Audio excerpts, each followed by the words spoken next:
हथेली पर रख कर नसीब अपना, तू क्यों अपना मुकद्दर ढूंढता है। अरे कुछ सीखना है तो समंदर से सीख, जो टकराने के लिए पत्थरों को ढूंढता है। नमस्कार दोस्तों, मैं आरजे सिद्धार्थ आरजे क्लासेस 2.0 में आपका स्वागत करता हूं। दोस्तों, आज आप देख रहे होंगे टाइटल में हमारे यूरोपियों का आगमन। दोस्तों, आज से जो हमारे वीडियो आपको मिलेंगे वो एक डिस्क्रिप्टिव के रूप में और क्रमबद्ध तरीके से आपको सब्जेक्ट वाइज दोस्तों वीडियो मिलेंगे। इस पर जो हमारा पहला आज लेक्चर रहेगा वो इतिहास में आधुनिक भारत दोस्तों, वहाँ से हम शुरू करेंगे और फिर धीरे धीरे आपको इतिहास, भूगोल, राजनीति, गणित, रीजनिंग, हिंदी, ये सब अंग्रेजी, ये सब दोस्तों आपको धीरे धीरे प्राप्त हो जाएगा। अब हम रन करने की स्थिति में आ गए हैं और ये हमारा सौभाग्य है कि आप हमसे जुड़े हैं और ये आपकी मेहनत है जो बरकरार रखें आप चैनल के महत्व को, और तो हम भी पीछे कैसे हट सकते हैं दोस्तों। आइए शुरू होते हैं और बात करते हैं कि भारत में यूरोपीय दोस्तों कैसे आए। बात करता हूं दोस्तों, जो भारत में विदेशी आए वो दो मार्गों से आए।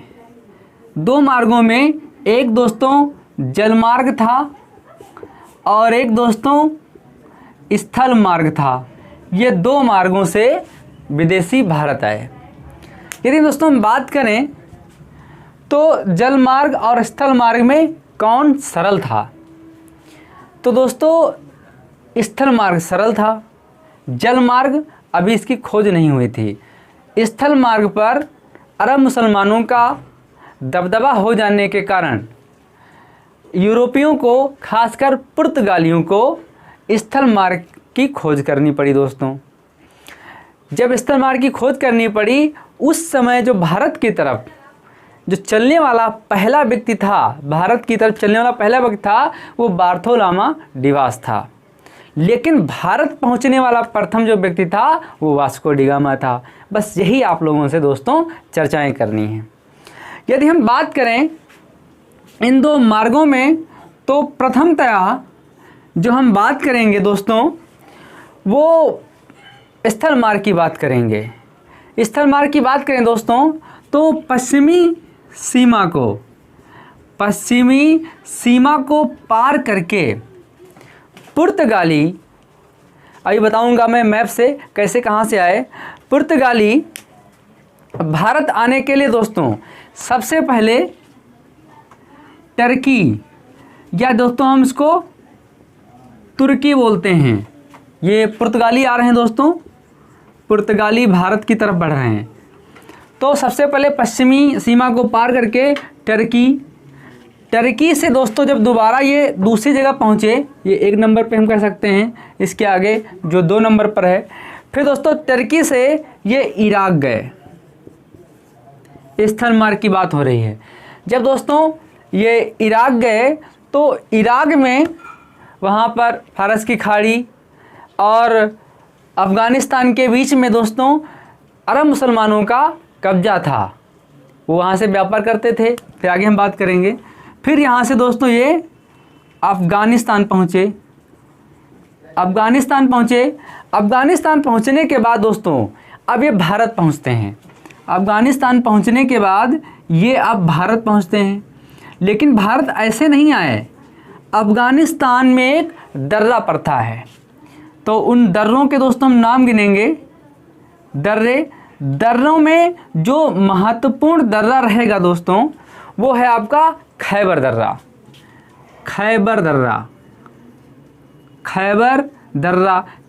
कहाँ पड़ता है, तो ये अफ़गानिस्तान में पड़ता है। वर्तमान में दोस्तों ये अफ़गानिस्तान में। फिर कुर्रम बोलन,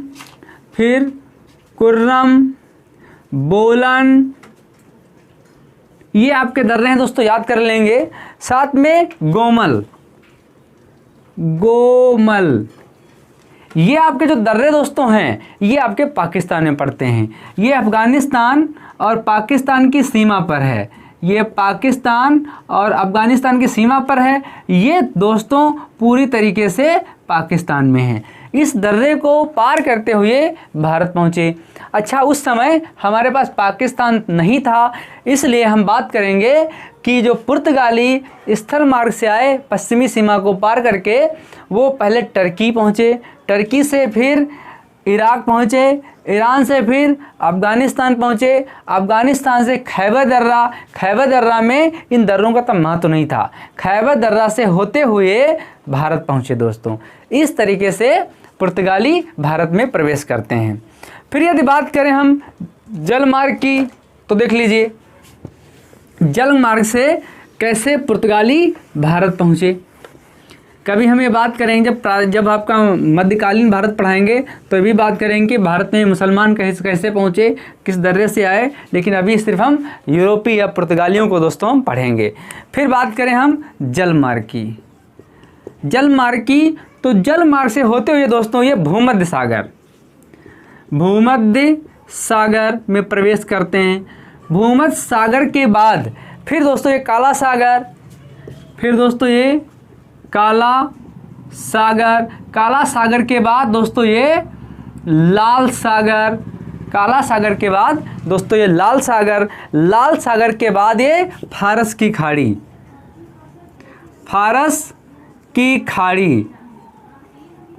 की खाड़ी में प्रवेश कर जाते हैं, जो कि तेहरान में है। फिर दोस्तों ये अरब सागर होते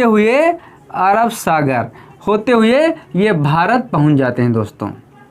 अच्छा, मैं यदि बात करूं कि पहले जो यूरोपीय थे वो आपके स्थल मार्ग से आ रहे थे, उसके बाद फिर जल मार्ग से क्यों उनको आने की यहाँ पर ज़रूरत पड़ी, कैसे आए। बात करता हूँ दोस्तों, ये जो यूरोपीय हमारे थे पुर्तगाली, ये स्थल मार्ग से बराबर भारत व्यापार करने के लिए आ रहे थे। पहली बात ये सोच रहे थे कि जो इतना अच्छा मसाला है ये इराक वाले लाते कहाँ से हैं। ये यूरोपीय जो हैं वो इराक से अपना मसालों का व्यापार कर रहे थे। जब मसालों का व्यापार इराक से कर रहे थे, इराक में ये चीज़ें उत्पन्न नहीं होती थी, इनकी पैदावार नहीं होती थी, तब उनके विचार में ये था कि आखिर लाते कहाँ हैं। तो उनका पीछा करते करते ये सब खैबर दर्रा होते हुए भारत पहुँचे। फिर यहाँ से उन्होंने अपना व्यापार शुरू किया दोस्तों। जब व्यापार शुरू कर दिया तो उस समय अरब मुसलमानों का दबदबा था, उस एरिया में फारस की खाड़ी में दबदबा था। तो वे लोग एक लुटेरे के रूप में उभर कर सामने आए और पुर्तगालियों का रास्ता बंद कर दिया, उनको दोस्तों परेशान किया। अब वो पूरी तरीके से इराक पर ही निर्भर रह गए और भारत आने के लिए कोई उनके पास जगह नहीं थी। अच्छा, वो भारत अभी तक पहुँचे नहीं, वो भारत को जानते नहीं थे भारत क्या है, कौन सा स्थान है। बस वो व्यापार करते थे, तो फारस, अफ़गानिस्तान, इराक, जहाँ से उनको मसाला मिल जाए वहीं से लेके वो चले जाते थे। लेकिन जो अरब मुसलमान हैं वो खैबर दर्रा से होकर के भारत आते थे। पुर्तगाली अभी नहीं भारत पहुँचे हैं, पुर्तगाली दोस्तों इराक तक ही हैं, वहीं से व्यापार करते हैं। लेकिन उनके कुछ जो आदमी हैं, व्यापारी हैं, वो आगे भी बढ़ने का प्रयास करते हैं। चलिए दोस्तों आगे बात करते हैं। 14वीं शताब्दी की यदि हम दोस्तों बात करें, ये आपको समझ में आ गया होगा, रास्ते समझ में आ गए होंगे, कौन कहाँ से चला, कौन कहाँ से बैठा दोस्तों। 14वीं शताब्दी की यदि हम बात करें, 14वीं शताब्दी में ये अब मैंने आपको बताया कि स्थल मार्ग बहुत सुगम था दोस्तों। फिर धीरे धीरे जब 15वीं शताब्दी आई तो उस मार्ग में अरब मुसलमानों का दबदबा हो गया। पुर्तगालियों को दोस्तों मजबूर कर दिया दूसरे रास्ते से आने के लिए। उस समय उन दोस्तों पुर्तगालियों को ये लग रहा था कि हम अब पहुँचेंगे कैसे भारत, क्या करेंगे दोस्तों, ये सारी बातें चल रही थी। उसी समय दोस्तों यदि हम बात करें इसके बीच की, तो 1453 की दोस्तों, 1453 की यदि हम बात करें तो उस्मानिया सल्तनत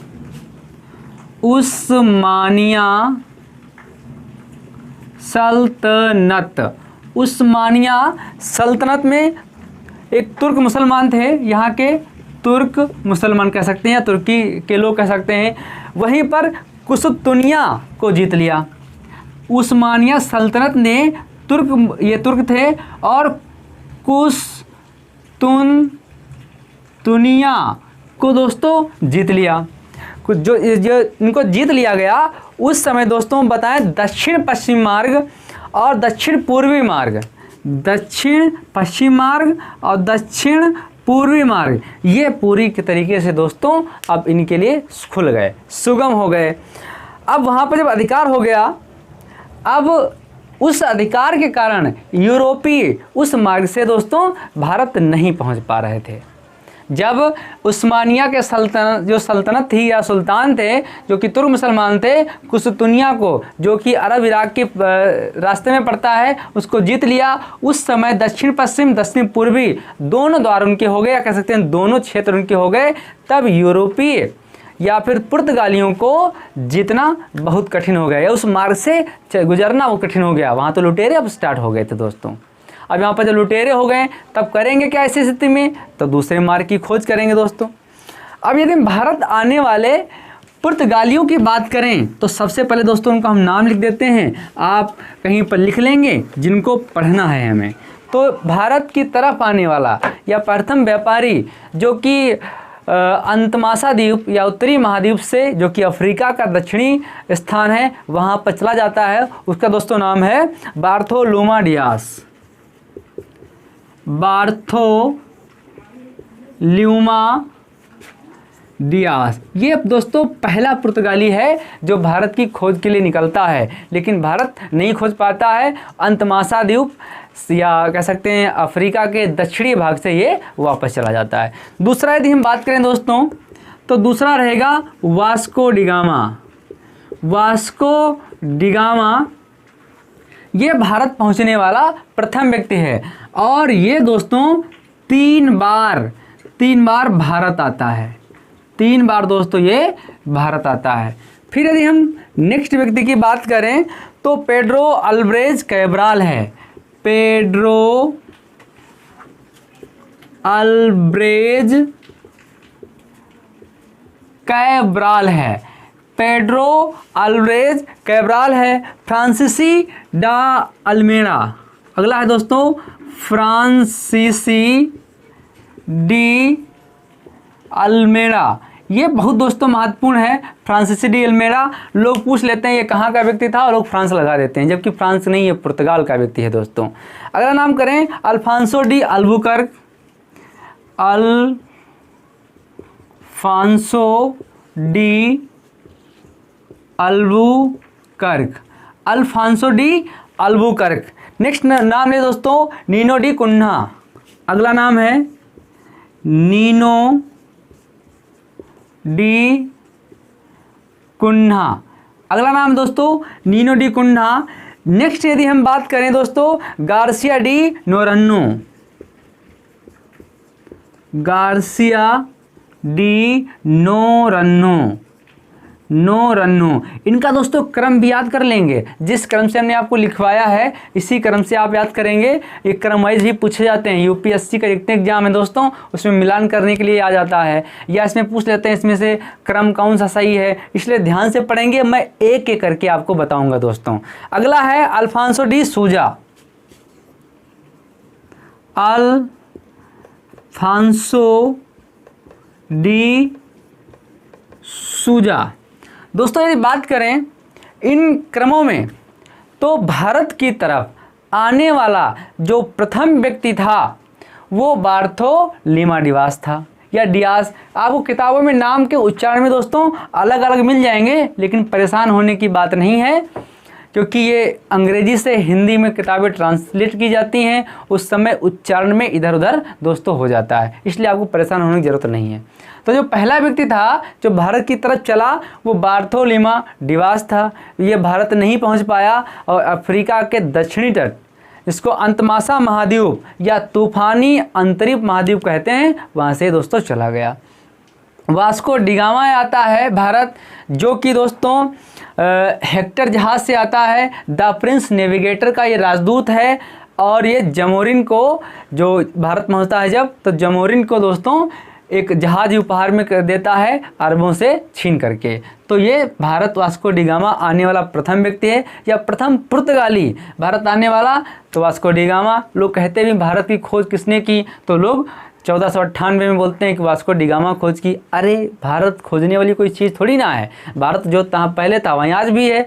इनके लिए नई चीज़ थी तो इन्होंने अपने लिए खोज की है, हमारे लिए खोज नहीं की है। चलिए, तो वास्को डी गामा ये प्रथम व्यक्ति था, जो प्रथम यूरोपीय था जो भारत पहुंचा और जल मार्ग से पहुंचा। अब आपको हम क्रम बता चुके हैं कौन कौन से सागरों से पहुंचा, चलो देख लेंगे। फिर भारत यही व्यक्ति है जिसकी भारत में ही मृत्यु हो जाती है, बीमारी पायरी, इसको कई सारी बीमारियां हो जाती हैं, उनकी मृत्यु हो जाती है। फिर पेड्रो अल्वारेज कैब्राल, ये भी दोस्तों भारत में आते हैं और यहाँ पर कह सकते हैं कि ये व्यक्ति ऐसा है जो यहाँ पर स्थानीय शक्ति स्थापित करने का कार्य करता है। फ्रांसीसी डी अल्मेड़ा, तो फ्रांसीसी डी अल्मेड़ा ये प्रथम वायसराय पुर्तगाली भारत आने वाला है। फ्रांसीसी डी अल्बुकर्क आते हैं, ये यहाँ पर दुर्ग स्थापित करते हैं। नीनो डी कुन्हा ये भी दोस्तों आते हैं और एक अपनी छाप छोड़ते हैं। ये कह सकते हैं कि नीनो डी कुन्हा गुजरात में बहुत सारे युद्ध करते हैं और वहाँ के शासक को हराते हैं। इसके बाद गार्सिया डी नोरनो, जब ये दोस्तों आते हैं गार्सिया डी नोरनो, तो ये व्यक्ति ऐसे हैं जो श्रीलंका में जाकर के वहाँ पर विजित करते हैं, 50 से ज़्यादा वहाँ पर दुर्ग बनाते हैं, श्रीलंका को भी जीतते हैं। अगला व्यक्ति है दोस्तों अल्फांसो डी सूजा, ये ऐसा व्यक्ति है दोस्तों जो यहाँ पर धार्मिक कार्य करता है, चर्च की स्थापना करता है। इनके बारे में दोस्तों एक एक करके हम 8 हैं तो 4-4 करके दोस्तों 2 भागों में पढ़ेंगे। 4 एक वीडियो में दोस्तों लेंगे और 4 एक वीडियो में दोस्तों हम लेंगे, तो 2 वीडियो में हम आपको कंप्लीट करवा देंगे।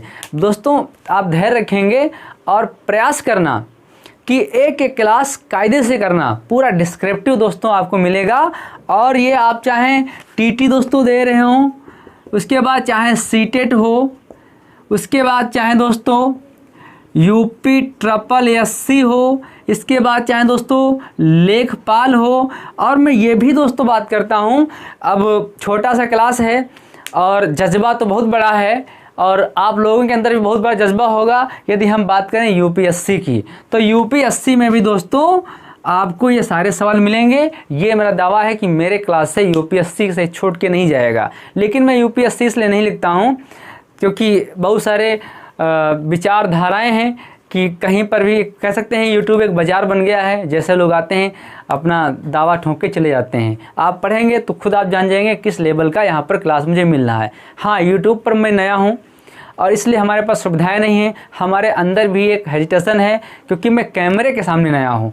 हम ऑफलाइन क्लास में लगभग 3-4 साल पढ़ाए, कोई दिक्कत नहीं, बहुत सारे सिलेक्शन हुए, लेकिन यूट्यूब में कैमरे के सामने नए होने के कारण बहुत सारी चीज़ें जो स्किप कर जाती हैं। लेकिन ये दावा है दोस्तों, जो आपको इस बोर्ड पर इस क्लास में हमारे चैनल से मिलेगा, फिर आपको बाहर से पढ़ने की ज़रूरत नहीं है।